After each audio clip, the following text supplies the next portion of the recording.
Hello friends, Ash here with Gents. Hope you're doing well. It's time for another video determined by you. So once again, you guys have determined a top 10 list, the 10 fragrances that I'll be showcasing to you guys today, the 10 best fragrance releases of the past 5 years. So of course you guys know already that every so often I'll post something up on the community tab of my YouTube channel and I'll ask you guys a question.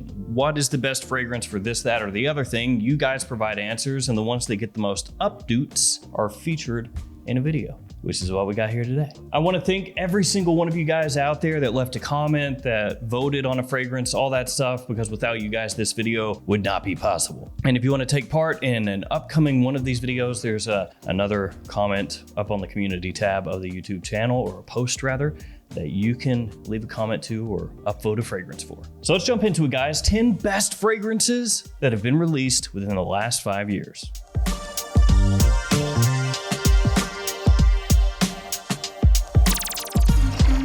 And as always with these things, there were some surprises, some fragrances that I did not expect, but that's all the better, because it kind of gives me a vibe of what you guys are liking and what you guys are wearing. And as usual, per usual, I'll run through some quick codes before we jump into the fragrances themselves. Here we go. Gents 10, luckyscent.com, save yourself 10% off the entire website. Niche fragrances, they got them. Indie fragrances, they got them. 10% off, that's better than 0% off. Twistedlily.com, Gents 10, the same code, 10% off. Also niche fragrances there, check them out. Jomashop.com, $8 off any order over $110, code is Gents 8. Discount or save money. Jomashop, save money, discount, Gents 8. Fragrance time, let's go. The first one is from Tom Ford, and it is Ombre Leather. Now, to be fair, Ombre Leather first came out in 2016, which is why my fragrance bottle right here says Ombre Leather 16. Because they were so original with this one, they just said, hey, just throw the year kind of like on the end of the name, screw it. But it still counts because Ombre Leather in the signature line came out in 2018. And that's the fragrance that really people are referencing nowadays when they say Ombre Leather, because that's the one that's for sale. This one no longer is. Ombre Leather is crazy popular though. I see people talk about it all the time as far as Tom Ford fragrances go. And it's really interesting because it's basically overtaken Tuscan Leather as the Tom Ford leather fragrance of choice for most people. Tuscan Leather may get the most adulation by people saying, oh, Tuscan Leather, that's such a classic. And yet what people seem to be really buying and wearing is Ombre Leather. It is an awesome smelling leather scent though, so easy to wear, good amount of sweetness, but not too much. It's reined in a little bit, has a nice little floral aspect to it as well. And after that, what do we got but Interlude Black Iris? And I can't agree more because I love Interlude Black Iris, and so does my wife. I've talked about this fragrance ad nauseum since it came out, since I first got my nose on this stuff. To me, it's an improvement over the original Interlude. I like it more. I will wear this 10 times out of 10 over the original, though I do understand that the original overall is going to be considered more of a masterpiece than this one. The opening is more enjoyable in Interlude Black Iris than the original Interlude. It has a great black iris note, which it should because it's the name of the fragrance, like I always say. It's a little bit smoother, a little bit creamier, easier to wear, less aggressive. This stuff is fantastic. So both of those got a lot of attention, a lot of votes, but this one got maybe the most out of everything we're going to talk about here today. It's Dior Sauvage Elixir. Yeah, a little bit of a surprise, but Sauvage Elixir apparently you guys love, or a lot of you do anyway. I, once again, do not disagree with you guys on this one. I think that it's just a wonderful designer fragrance. It's got great quality, lasts forever, projects really well, very classy and mature without smelling too dated, which is really an accomplishment here because Sauvage Elixir does have, as I've said a number of times, 1 foot in the past, 1 foot in the present. It's kind of straddling the line there. It's bringing bits and pieces from classic men's fragrances and then modernizing them. And so Sauvage Elixir, lots of you guys out there, lots voted for. The next one did surprise me a bit because I didn't expect it to get mentioned as many times as it did. And it wasn't just this one. It was the whole line just got mentioned over and over and over again, but this one got mentioned the most. Stronger With You, intensely. Stronger With You absolutely got some love as well. The original Stronger With You, but this one got mentioned the most. And actually more than one person said that this fragrance, in their opinion, could be passed off as a niche fragrance, like put into a niche bottle, and nobody would bat an eye. So there's a lot of love out there for this scent. And I get it. The DNA of this fragrance, this style of fragrance really has become so much more popular since this line came out, and more specifically since Stronger With You Intensely dropped. At least that's how it seems. Maybe that's not exactly how things went, but definitely feels that way. You know, that kind of caramel or toffee or chestnut or hazelnut, that type of note in men's fragrances has blown up over the past few years. So once again, you have great performance here. People really love that. They love a fragrance that lasts a long time, projects heavily, and this one definitely does. Really good for fall, good for winter, great attention-grabbing fragrance, very sweet, a great compliment puller, and one of the most highly voted out of all these here today. This one in Sauvage Elixir. Next one was a bit of a surprise. Parfums de Marly Greenley. And actually there were a lot of Parfums de Marlys that got votes on here, but somehow this one got the most? Go figure. This one has been compared at times to smelling like apple shampoo, like a green, fresh, sweet shampoo. That may not sound like it smells all that good, but it actually does. This is a great compliment puller, very versatile. Once again, great warm weather fragrance. And like I said, that's what people are really looking for a lot of times. Something that's gonna last a long time, it's gonna get them attention.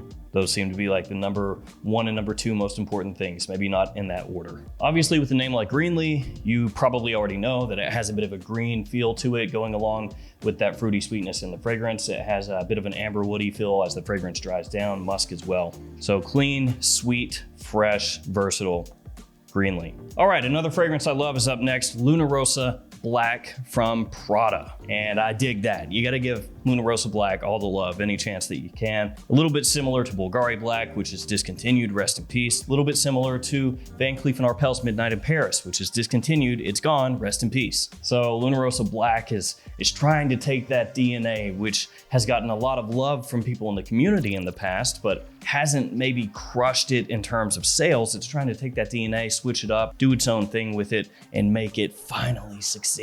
And so far it is, because it's not gone yet. Oh, that one's very unique smelling compared to what else is on the market nowadays. Now, I know I just said it smells like a couple other fragrances, but those are long gone, and your average Joe has no clue that those even existed. So when they smell Luna Rossa Black, they're just gonna think, man, that is crazy. Like, what is that? It's its own thing, doesn't smell like other stuff. It's a little bit powdery, but not overly so. It has this great sweetness to it, this bit of dark warmth. It's a really fantastic designer scent. I think it stands out very obviously against anything else that Prada has on the market right now for men. And I love the fragrance. So you guys voting for Luna Rossa Black, I dig it. And then this one surprised me. Maybe it shouldn't have, but it did. It's Dior Homme 2020. Now, Dior Homme 2020, of course, when it came out, a lot of people hated on it, myself included. I did a long, stupid, drawn-out, complainy video that was like 20 minutes long saying, oh, Dior is so stupid. I hate what they did. They made Dior Homme have no iris. I'm mad. If you want to just boil it down, what I just said, you just saw the video, so you don't need to go watch it, okay? You don't need to. But yeah, I was absolutely unhappy with it, as were a lot of you out there, a whole bunch of you. Don't pretend you weren't, and some of you still are. I mean, I gotta admit, I'm not pumped about Dior taking iris out of all these fragrances, because I love that iris. I love the way it comes across in those Dior Homme fragrances. But at the same time, Dior Homme 2020 didn't do anything. You know, this fragrance, it's not its fault. But this stuff is just so friggin' versatile. You can wear it anywhere, anytime. It has this great woodiness to it. It's very fresh, very modern, very masculine. Big time compliment puller, good performance. There is nothing to dislike about it, at least for me. And so I saw a lot of comments from you guys out there that were saying pretty much the same stuff. I'm in the same boat with you guys. I hated on it so hard that as time went on and I wore it more, and then I started to like it, and I started to like it a lot. I was kind of like, Oh crap. Now I look like a moron. I'm gonna have to go out there and say how much I like this stuff when I did a whole 20+ minute video whining about it. But that's okay. I've eaten my crow. I've talked about it ad nauseum. I've come to accept it. Dior Homme 2020 I like a lot, and a bunch of you do too. And then this one, a little bit of a surprise, but I'm digging this too. Acqua Profondo. I guess this shouldn't be too much of a surprise, but for some reason I was surprised that it was getting so much love. I don't know why. I mean, it's an Acqua di Gio, and I do think personally that Acqua di Gio Profondo is the best of the newer Acqua di Gio flankers that have come out. It's actually my current favorite in the Acqua di Gio line, so I shouldn't be surprised. And yet, it surprised me for some stupid reason. Obviously, it's got that Acqua di Gio DNA front and center. It's more modern here as compared to the original. It has a little bit more of a minerality to it, a greenness around the edges, but still has that aquatic marine freshness. Acqua di Gio Profondo, absolutely fantastic. Let's go for another niche one, the last niche one in this list. It is Oud For Greatness from Initio. So like I said, a lot of Parfums de Marly's were getting mentions. This was the only Initio that really seemed to pop up. So I guess this is the big dog as far as Initio's whole lineup goes, according to you guys, at least out of their more recent ones. And Parfums de Marly actually just released a fragrance that has a similarity to this one that I reviewed on my Extra Gents channel. So if you wanna check that out, Google Extra Gents.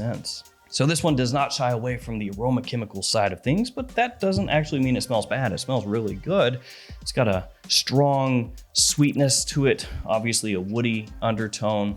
It is a fantastic fragrance for fall and winter if you want something that's gonna cut through the cold and get you noticed. And we are going to wrap things up with one of the most consistently loved designer fragrances. Anytime I do a list like this, it seems like this gets brought up. It is L'Amouage Le Parfum. I feel like, at least especially here lately, that this seems to be one of the flankers that takes an existing DNA and modernizes it that gets the most love, where a lot of people just seem to come together and agree, yeah, this is really good. It has iris in there, which I'm all for. It's got this nice spicy sweetness to it. It still has a little bit of that powdery feel from the original L'Amouage. It's got lavender, of course. But I do think that as far as fragrances that I'd wear nowadays, that L'Amouage Le Parfum blows away the original. Now, the original is obviously a more important fragrance overall.